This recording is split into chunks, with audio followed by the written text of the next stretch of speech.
There's one good thing about me, I have a very good memory. In my family, my mother was 100, but to me, 106 is a number. I lived that long not only on account of my genes, on account of my attitude. You gotta stand up for yourself. Am I right? My mother is definitely a survivor. To have had to overcome a number of different crises in her life, that my brother and I having polio and saving the life of the spy. When my mother escaped from the fire, I'm not sure that she recognized it as being anything so heroic. She is a survivor. Look, there's no thing that when it's forbidden that you can't do it. Oh boy.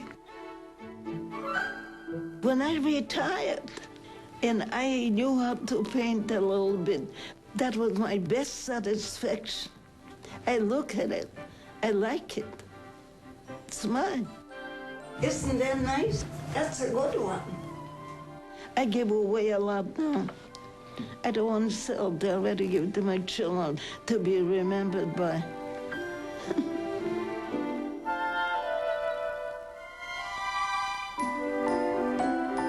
Me llamo Rosa Friedman. Now I'm studying Spanish. Yo me gusta mucho hablar español. Everybody says, what do you need Spanish? What do you need to study? I says, I need it. It's food for my brains. See what kind of woman I am? Well, she's really the most remarkable person that I've ever met. I think that sounds cliche, but at 106, she's still sometimes too busy to meet me for lunch. My schedule is much more open than hers, but she's an incredible inspiration. And, throughout my career at various points, when people have asked me, what inspired me or who I look to as a role model, the first image that I see is my grandmother. Everybody loves my grandmother, whether it's strangers on the street. I think yesterday 2 women approached my grandmother and she smiled at them, and that smile drew them over immediately. And one of the women came over to give her a big kiss because she'd made it to 106, and how remarkable that is. Is she a celebrity? Is she a celebrity? Why they're filming her today? They're doing a documentary because she's 106 years old. 106? Bless your heart. You're 106? Let me help you because I want to feel you should run off on 106-year-old feels. Yes.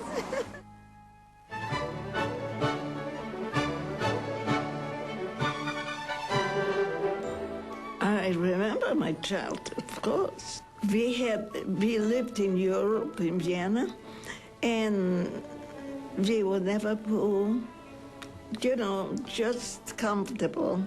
Vienna was a beautiful city and very musical. And in Vienna, it's different.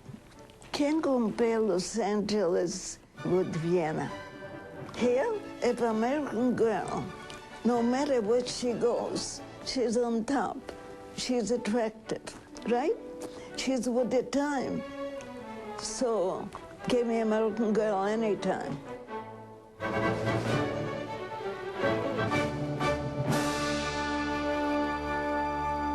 I imagine that trip to America must have been very powerful and exciting for her.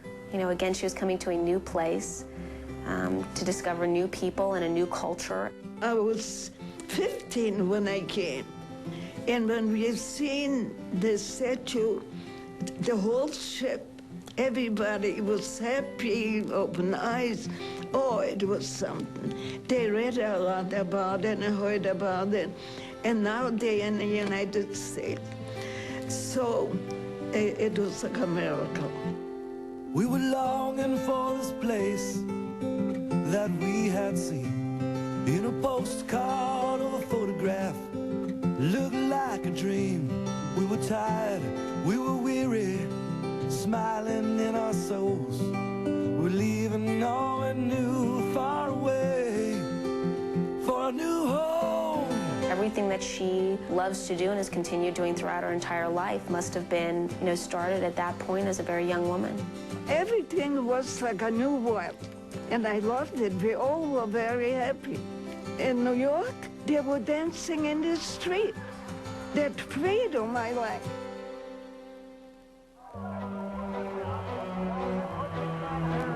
When I came with my family to the United States, I was about 15 and a half years old.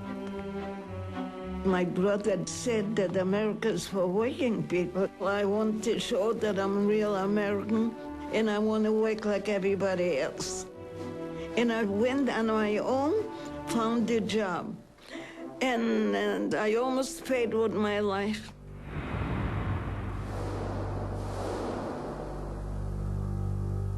In the Triangle Shirtwaist Factory, most of the workers were immigrants, and most of them were girls. They weren't even women. They were 15 or 16 years old. They worked on mini assembly lines. They sewed, they hemmed, they pieced together. They were pattern cutters. And the 8 were the cutters, and the 9 where I was were machinery, and on the 10th were the executive.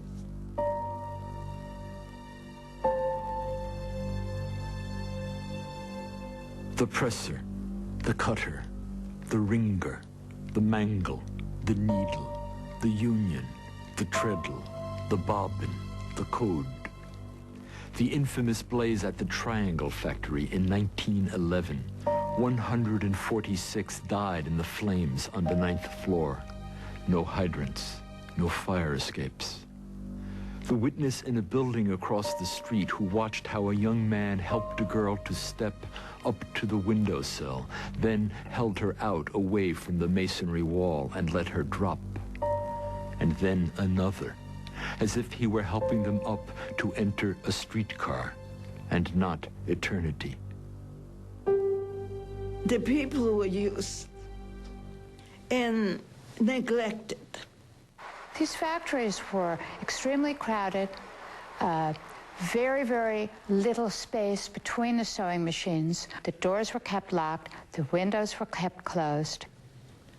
One day on Saturday, we were always ready to leave, we smelled smoke.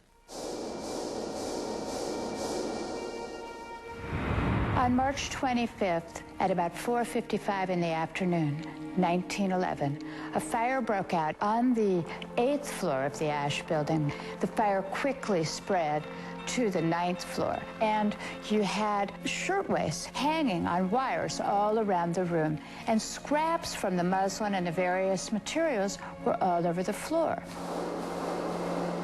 The fire spread very rapidly, and the girls began to try to find a way of escape. All of a sudden, we got a terrible panic.